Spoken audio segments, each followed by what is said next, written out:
한빛장로교의 김사무엘 목사입니다. 오늘은 역대하 34장 22절에 28절 말씀을 가지고 나도 내 말을 들었노라 하는 제목으로 함께 은혜를 나누도록 하겠습니다. 어떤 사람이 하나님께 이렇게 간절히 기도했다고 합니다. 하나님, 딱 한 번만 복권에 맞게 해주세요. 하나님은 전능하신 하나님이시니 그 정도는 아무것도 아니지 않습니까? 그 사람 매일같이 기도했습니다. 하나님, 딱 한 번만 복권에 맞게 해주세요. 이를 보다 못하신 하나님이 하루는 그 사람의 꿈에 나타나 이렇게 말씀하시더라는 겁니다. 야, 이 답답한 사람아, 내가 복권을 사야 맞든 틀리든 해줄 것 아니니. 여러분, 기도하지 않고는 절대로 응답을 받을 줄 생각도 하지 마십시오. 고아의 아버지라고 불리는 조지 밀러는 애슐리 다운이라는 큰 고아원을 세워 많은 고아들을 돌보고 있었습니다. 어느 추운 겨울날 갑자기 고아원의 보일러가 고장이 났습니다.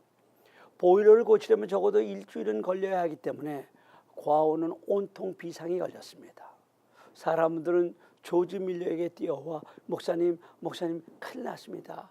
영아들이 있는 건물에도 보일러가 고장이 나서 아이들이 다 얼어 죽게 되었습니다 하며 아우성을 쳤습니다. 그러나 조지 밀러는 그 모든 외침을 뒤로 하고 성경책을 옆구리에 낀 채 교회의 자기의 기도 자리를 향해 걸어갔습니다. 그리고 그 자리에서 밤을 새워 하나님께 이렇게 불을 지르며 간구했습니다. 하나님, 나시를 주장하시는 하나님 아버지, 이 어린아이들 다 하나님이 저에게 맡겨주신 생명들 아닙니까? 이 어린 생명들의 아버지는 하나님이시고 저는 겨우 총무일 뿐입니다. 하나님, 시간과 때를 주장하시는 하나님이 일주일 동안 봄날씨로 변화시켜 주옵소서. 조지 밀러가 부르짖어 간구하는 동안 갑자기 동풍이 불기 시작을 했습니다. 그리고 영국 전체가 봄날씨로 바뀌었습니다. 그때는 지금과 같이 기상이변도 흔치 않았던 시절이었습니다. 하나님은 조지 밀러의 기도를 들으시고 북풍을 멈추고 동남풍을 불게 하셔서 영국 전체가 따뜻한 온실이 되게 하셨던 것입니다. 보일러를 다 고친 다음에 정상적으로 가동하자 영국에는 다시 한겨울의 세찬 바람이 쌩쌩 불어왔다고 합니다. 여러분, 우리가 믿음으로 기도하면 하나님이 들어주시고 응답해 주십니다. 하나님을 믿는 우리들이 꼭 들어야 할 말이 있습니다. 그것은 내가 내 기도를 들었다고 하시는 하나님의 응답하시는 음성입니다. 제가 27절을 읽겠습니다. 내가 이곳과 그 주민들을 가리켜 말한 것을 내가 듣고 마음이 연약하여 하나님 앞 곧 내 앞에서 겸손하여 옷을 찢고 통곡하였으므로 나도 내 말을 들었노라. 여호와가 말하였느니라. 나도 내 말을 들었노라 하는 하나님의 말씀이야말로 기도하는 성도들이 반드시 들어야 할 하나님의 응답의 소리입니다. 평생 예수님을 믿는다고 하면서 평생 엎드려 기도를 하면서도 기도의 응답을 한 번도 듣지 못했다는 것은 성도들에겐 참으로 불행한 일입니다. 그러면 응답하시는 그 주님의 음성을 듣기 위해서 어떻게 해야 할까요? 첫 번째로 기도해야 합니다. 하나님이 이렇게 말씀하십니다. 이를 행하시는 여호와, 그것을 지어 성취하시는 여호와, 그 이름을 여호와라는 자가 이같이 이르노라. 너는 내게 부르짖으라. 내가 내게 응답하겠고 내가 알지 못하는 크고 비밀한 일을 내게 보이리라. 또 이렇게 말씀하셨습니다. 여호와께서는 자기에게 간구하는 모든 자, 곧 진실하게 간구하는 모든 자에게 가까이 하시는도다. 저는 자기를 경외하는 자의 소원을 이루시며 또 저희 부르짖음을 들으사 구원하시리라. 이 두 절의 공통점은 하나님께 부르짖는 사람이 하나님의 응답을 들을 수 있다는 것입니다. 그런데 우리가 평생을 하나님을 믿는다고 하면서도 나도 내 말을 들었노라 하는 하나님의 음성을 왜 듣지 못합니까? 물론 기도하지 않아서 그렇습니다. 야고보서 4장 2절에서는 너희가 얻지 못하면 구하지 않아서라고 분명하게 말씀하고 있습니다. 아무리 기도에 관한 많은 지식을 가지고 있다고 하더라도, 기도에 대한 책을 출판했다 하더라도, 실제로 골방에 들어가 엎드려 기도하는 사람만이 나도 내 말을 들었노라는 주님의 음성을 듣게 될 것입니다. 나도 내 말을 들었노라 하시는 하나님의 음성을 듣기를 원하십니까? 그러면 기도의 사람이 되어야 합니다. 또한 기도는 하나님의 무한하신 능력을 무능하고 유한한 우리의 능력으로 만드는 비결이라는 것입니다. 우리가 미국에 살면서 프리웨이 공사하는 현장을 지나가다 보면 일하는 인부들이 거의 없어요. 물론 작업 진행 속도도 한국에 비하면 너무 느린 것도 사실이지만 공사 현장에 사람이 없는데 공사는 차곡차곡 스케줄에 의해서 진행되고 있다는 것입니다. 그것은 기계를 많이 써서 그래요. 많은 사람이 손으로 몇 날 며칠 해야 할 일을 하룻밤 프리웨이를 막아놓고 뚝딱 해치우는 겁니다. 사람의 손에는 여러 날을 해도 못할 일을 기계를 사용하여 한두 번 다 해치우는 것입니다. 10명, 20명 달려들어도 꼼짝하지 않은 커다란 바위도 포클리프트는 단 한 번에 번쩍 들어 올리는 겁니다. 우리의 기도가 바로 그런 겁니다. 내가 아무리 애를 쓰고 평생 동안 수고했지만 열매가 없었던 일도 하나님께 기도하면 순식간에 이루어지는 것이 바로 기도의 응답입니다. 기도는 하나님의 무한하신 그 능력을 내 것으로 만드는 비결이라는 것입니다. 하나님의 손은 크고 강하실 뿐만 아니라 자기 백성을 사랑하시고 보호하시는 따뜻한 사랑의 손길입니다. 그분의 손은 넉넉하고 풍성해서 주님께로 나오는 모든 사람을 구원하시고 그들의 삶을 풍성하게 해주십니다. 하나님의 손은 천지를 창조하신 손이요, 하나님의 손은 지금도 우주 만물을 지탱하시고 운행하시는 무한한 능력의 손입니다. 그러나 그 손은 악한 자에게는 심판을 내리시는 무서운 손이기도 합니다. 하나님의 그 능력의 손을 여러분의 능력으로 삼으시기를 원하십니까? 그 비결은 기도에 있습니다. 한 교회가 늦은 가을에 주변에 있는 무이탁 노인들의 겨울 준비를 돕기 위해 집의 보일러를 고쳐주는 사랑의 집 고쳐주기 행사를 벌였습니다. 한 팀이 교회 근처에 사시는 할머니의 집에 구들과 보일러를 고쳐주려고 곰팡이 앞인 장판을 뜯어내기 시작했습니다. 그런데 이게 웬일입니까? 장판을 뜯으니 장판 밑에서 현찰과 은행수표가 비닐봉지에 담겨져서 쏟아져 나옵니다. 그것이 끝이 아닙니다. 싱크대 밑에서도, 그리고 냉장고와 벽 틈 사이에서 수십만 원씩 담긴 비닐봉지가 곰팡이가 피어 있는 상태로 있었습니다. 심지어는 이미 없어진 시중은행에 그 수표까지 들어있었다고 합니다. 그런데 그동안 이 할머니는 할아버지가 돌아가신 후 그 집에서 40년을 넘게 생활보호 대상자로 근근히 살아왔다고 합니다. 여러분, 얼마나 기가 막힌 이야기입니까? 할머니는 돈을 많이 가지고 있었지만 수표가 돈인지를 알지 못했고 돈이 어딘지를 몰라서 가난하게 살았던 것입니다. 우리의 기도가 그래요. 우리의 손에는 기도라는 세상을 헤쳐나가는 도깨비 방망이 같은 도구를 가지고 있으면서도 그것을 사용하지 않는다면 이 얼마나 어리석은 일입니까? 이제 모두 기도의 도구를 손에 드십시오. 그리고 은혜의 땅을 파헤치십시오. 그 안에서 보화가 발견될 것입니다. 여러분, 기도의 자리로 나오십시오.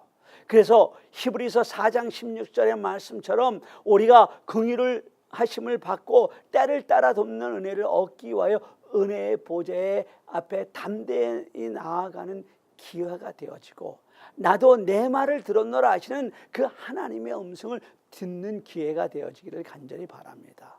두 번째로, 내가 내 말을 들었노라 하시는 하나님의 말씀을 듣기 위해서는 말씀을 붙잡고 기도해야 합니다. 위에서 예를 든 조지 밀러의 얘기를 한마디로 합니다. 조지 밀러는 기도의 사람이기 전에 성경의 사람이었다고 합니다. 그는 평생에 성경을 200독 할 만큼 말씀을 사랑했다고 합니다. 그는 성경 읽기와 묵상이 얼마나 소중한지에 대해서 이렇게 우리를 교훈하고 있습니다. 나의 영적 생활의 활력은 매일 성경을 읽느냐 안 읽느냐와는 문제와 정비례합니다. 60년의 체험을 통해 담대히 말할 수 있습니다. 내가 신앙생활을 시작한 3년 동안은 성경을 별로 소중하게 생각하지 않았습니다. 그때는 기쁨도 사명도 느끼지 못하던 잃어버린 날들이었습니다. 그러나 성경을 매일 묵상하기 시작하면서 마음의 기쁨이 넘쳤고 하나님이 응답하시는 복을 경험하게 되었습니다. 요시야 왕이 26살이 되던 어느 정도 나라를 통치하던 게 되었을 때 하나님의 성전은 제멋대로 방치되어 있었습니다. 그 화려하던 성전은 구석구석이 무너지고 퇴색해 있었습니다. 그래서 요시야 왕은 우선 성전 수리부터 진행을 했습니다. 그런데 성전 공사를 진행하는 도중에 성전 헌금께에서 하나님의 말씀이 기록된 책이 발견되었습니다. 모세를 통해서 주신 율법이 기록된 말씀이었습니다. 그동안에 이런 말씀이 있는 줄로 몰랐습니다. 말씀의 발견, 이건 정말 놀라운 사건이었습니다. 그는 발견된 하나님의 말씀을 낭독하게 했습니다. 낭독되어진 하나님의 말씀을 들으면서 요시야 왕의 얼굴이 점점 어두워졌습니다. 하나님께서 무섭게 경고하고 계신 것입니다. 우상을 숭배하는 자, 죄 가운데 방탕한 민족, 이런 사람들과 이런 민족에게 무서운 진노가 임할 것이라는 경고의 말씀이었습니다. 그 모든 말씀이 자신과 자신의 나라 유다의 죄를 조목조목 지적하고 있음을 알게 되었습니다. 기록된 하나님의 말씀대로라면 이제 유다의 미래에 다가올 것은 무서운 하나님의 심판이라는 생각을 하게 되었습니다. 그는 이 두렵고 떨리는 하나님의 말씀 앞에 가만히 있을 수 없었습니다. 그래서 그는 화려한 보좌에서 내려왔습니다. 그리고 왕복을 찢었습니다. 지금은 왕복이나 입고 거들먹거릴 때가 아님을 알았습니다. 그는 하나님 앞에 엎드려 부르짖지 않으면 안 될 때임을 알았습니다. 그래서 그는 당장 사람을 여섯인지사 훌다에게 보내어 이미 엄청난 죄를 저지른 유다 왕국의 미래가 어떻게 될 것인 것을 하나님께 묻도록 하였습니다. 그리고 하나님은 요시야의 기도에 응답하셔서 나도 내 말을 내가 들었다고 하신 것입니다. 오늘 말씀이 요시야 왕으로 하여금 기도하게 했습니다. 말씀이 요시야 왕의 가슴에 잘 박힌 못처럼 박힐 때 그는 화려한 왕좌에 앉아 있을 수가 없었습니다. 그는 온 백성으로 더불어 기도했습니다. 말씀을 붙잡고 기도했습니다. 그는 말씀의 경고에 귀 기울일 줄 아는 성군이었습니다. 말씀이 성전 먼지구덩이에 방치되었을 때는 몰랐지만 말씀이 발견된 후에는 철저히 말씀에 비추어 자신과 나라를 돌아보아 회개하는 역사가 일어난 것입니다. 우리 모두에게 이 요시야 왕처럼 말씀을 재발견하는 축복이 있기를 간절히 바랍니다. 여러분, 말씀을 펴십시오. 그리고 그 말씀 앞에 경건하게 무릎을 꿇으십시오. 롯의 사위들처럼 되면 이거 참 곤란합니다. 그들은 소돔과 고모라의 하나님의 심판의 유황불이 내릴 것이라는 경고를 듣고도 그것을 농담으로 여겼다고 했습니다. 결국 그런 그들에게 임한 것은 유황불의 심판이었습니다. 말씀을 무시하면 소망이 없어요. 그러나 요시야는 달랐어요. 그는 말씀을 들었을 때 겸비하게 말씀 앞에 무릎을 꿇었습니다. 그리고 말씀 한 구절 한 구절에게 찔림을 받고 옷을 찢고 통곡으로 기도하였습니다. 그때 하나님이 말씀하신 것입니다. 내가 네 말을 들었노라. 말씀에 부응이 일어나야 합니다. 그럴 때 요시야 왕처럼 말씀의 경고를 받고 말씀을 찢으며 회개하는 역사가 일어나는 것입니다. 그럴 때 우리도 나도 내 말을 들었노라 하시는 하나님의 그 응답의 말씀을 들을 수 있는 것입니다. 마지막 세 번째로 성전을 사랑하는 자들이 받는 축복입니다. 제가 40여 년 전에 대구에 살았는데 대구 남산동에 돌로 잘 지은 교회가 하나 있었는데 서현교회입니다. 그런데 이 교회는 대구의 약전 골목에서 한약방을 크게 하시는 정규만 장로님이 헌신으로 지어진 교회입니다. 근데 이 정규만 장로님은 젊었을 때부터 소원이 동양에서 제일 가는 성전을 지어 바치는 것이었습니다. 근데 아마 많은 사람들이 그 허영심에 큰 꿈을 꾸고 있구나. 어떻게 이 가난한 환경에서 동양에서 제일 큰 성전을 지을까 하고 생각했을 것입니다. 그러나 하나님이 기뻐하시는 소원은 하나님이 축복하셔서 하나님의 능력으로 주십니다. 물론 내 힘으로 이루는 것이 아니라 전지전능하신 하나님이 축복하셔서 이루어지는 것입니다. 이런 소원을 가진 정장로님을 하나님께서 축복하시기 시작했습니다. 전국에 전염병이 돌아서 야단법석이 나는데 아무리 약을 써도 잘 낫지 않는 것입니다. 그런데 정장로님의 한의원에서 지어주는 약을 먹었더니 나았다는 것입니다. 그러자 소문이 나서 날마다 이 약을 사러 오는 사람들이 얼마나 많은지 줄을 들어섰습니다. 하루는 장로님이 교회 목사님을 오시라고 해서 가봤더니 마루 밑으로 내려오시라고 했습니다. 목사님이 그 마루 밑에 내려가 보니까 돈으로 가득 찬 가만이 2개나 있었는데 이것을 가지고 와서 성전을 지으시라고 했답니다. 선현교회를 지을 동안에 하루 종일 손님이 끊어지지 않아서 돈을 많이 벌어서 돈괴짝에 돈을 집어넣으면 밤에는 장로님들이 그 돈 괴짝을 들고 가서 성전을 짓는 데 썼다고 합니다. 이 정장로님의 형님 되시는 대구에서 가장 큰 병원인 동산병원장을 지내신 정환짝 장로님이 형님이 심호하시던 교회 삼덕교회 원로 장로님이셔서 제 그 이야기를 잘 알고 있는 겁니다. 하나님이 성전을 사랑하는 사람들에게 이렇게 복을 주십니다.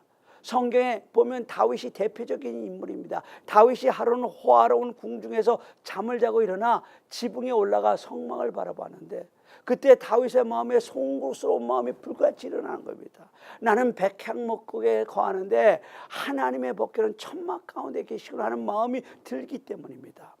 사실 다윗이 바라보았던 그 성막, 다윗 궁전에 있었던 그 성막은 이스라엘 백성들이 40년 동안 광야에서 끌고 다녔던 그 성막입니다. 그러니 광야에 급변하는 날씨와 열악한 환경으로 얼마나 많이 상해 있었겠습니까?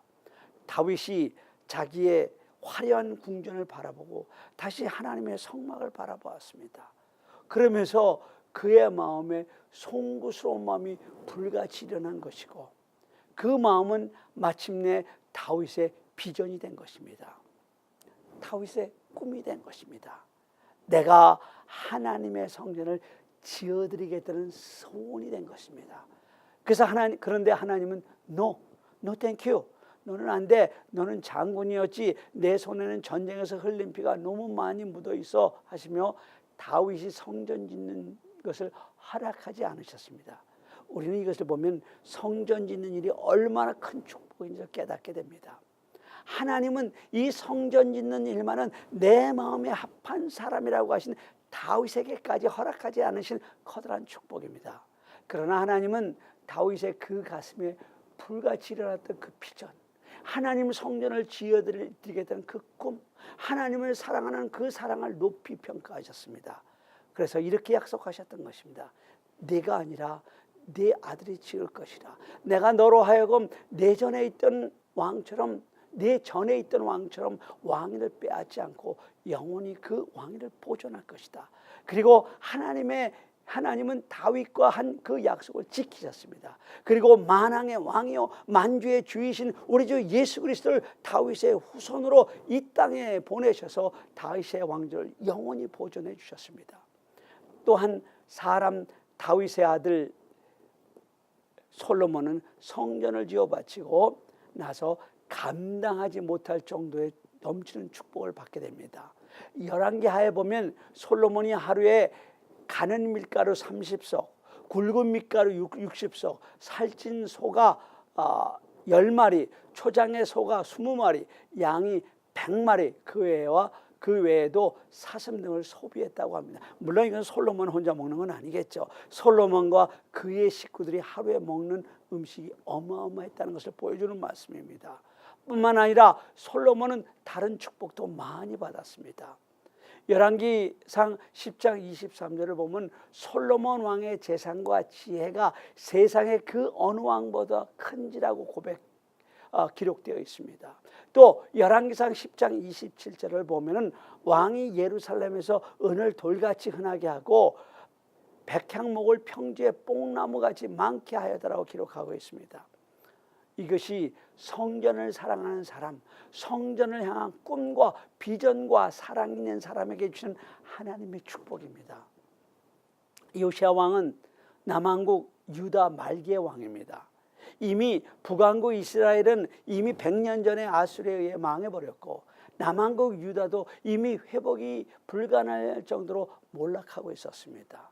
유다는 남쪽의 강대국인 애국과 북동쪽의 신흥 강국인 바벨론 사이에서 두 강국의 세력이 맞부딪히는 그런 지역에 있었습니다. 마치 우리 한반도가 중국과 일본 사이에 끼어 늘 평안 한 날이 없듯이 말입니다.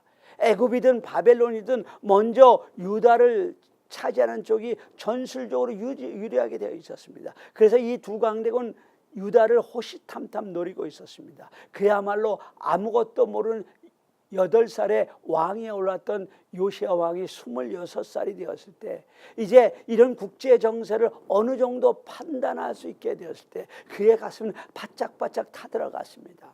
그런데 성사학자들은 바로 이때 애국과 바벨론에 끼어 나라가 풍전등화 위기에 처해 있던 그 요시야 왕이 다스리던 이 위기에 따른 구약 역사 중에 가장 위대한 부흥했다라고 말합니다. 성전이 수리되고 우상을 섬기던 산당들이 회파시켜버리고, 심지어는 바알 신상과 아세라 목상을 빻아 가루로 만들어 거기 제사하는 자들의 무덤에 뿌리는 종교개혁이 일어나고, 하나님의 말씀이 꽃피었으며 나라가 평안하던 시절이었습니다. 출애굽 이후 중단되었던 6월절이 바로 이 요시야 왕 때 비로소 거국적으로 행하게 되었습니다. 이런 유대 나라의 놀라운 부흥을 가져왔던 그 단초가 있었습니다. 그 부흥은 이미 위에서 살펴보았던 것처럼 요시야 왕이 하나님의 퇴락되어가는 성전을 수리하면서 시작되었던 것입니다. 요시야 왕에게는 그의 조상 다윗이 하나님의 법궤가 다 낡은 성망에 있는 것이 가슴 아파 성전을 건축하려는 소원과 비전을 가졌던 그 아름다운 소원이 있었습니다. 요시야 왕에게는 퇴락되어가는 하나님의 성전을 바라보는 아픈 가슴이 있었던 것입니다. 그래서 성전 수리를 시작한 것입니다. 성전 수리를 시작하다 이미 말씀드린 것처럼 헌금궤에 있는 하나님의 율법책이 발견되게 되었고, 그 율법책을 읽으며 회개하게 되었고, 하나님의 나도 내 말을 들어노라 하는 음성을 듣게 되었고, 이런 요시야 왕 때 전무후무한 유대 나라의 부흥이 일어났던 것입니다. 그러나 우리가 먼저 해야 할 일이 있습니다. 그것은 우리가 올해를 시작하면서 결단한 예배를 부흥시키는 일입니다. 예배는 모든 신앙생활의 기본입니다. 예배를 제대로 참여하지 않으면서 다른 일을 할 수는 없습니다. 절대로 결석하지 마십시오. 지각하지도 마십시오. 적당히 주일 때우는 식으로 예배하지 마십시오. 준비된 아름다운 정성으로 예배를 드리십시오. 그리고 말씀을 붙잡고 기도하십시오. 예배가 회복될 때 여러분의 삶에서 말씀이 회복되고 기도가 회복되기를 간절히 바랍니다. 그럴 때 하나님께서 나도 내 말을 들었노라 하는 응답을 주실 것입니다. 그럴 때 하나님께서 여러분의 삶에서 부흥을 시작하실 겁니다. 여러분을 그동안 괴롭히던 삶의 문제를 해결해 주실 것입니다. 여러분들이 그처럼 사랑하는 여러분의 자녀들 모든 민족 위에 뛰어나게 하실 것이고, 이 세상을 살아갈 때 머리가 될지언정 꼬리가 되지 않는 축복을 주실 것입니다. 몸에 질고로 고생하는 분들이 계십니까? 건강에 축복을 주실 줄로 믿으시기를 간절히 바랍니다. 이런 축복들이 기도를 통해 하나님 앞에 나아가고 말씀을 통해 자복하며 하나님의 성전을 사랑하는 사람들에게 임할 것입니다. 이런 축복들이 여러분들에게 함께 하시기를 간절히 바랍니다. 우리 다 같이 기도하십시다.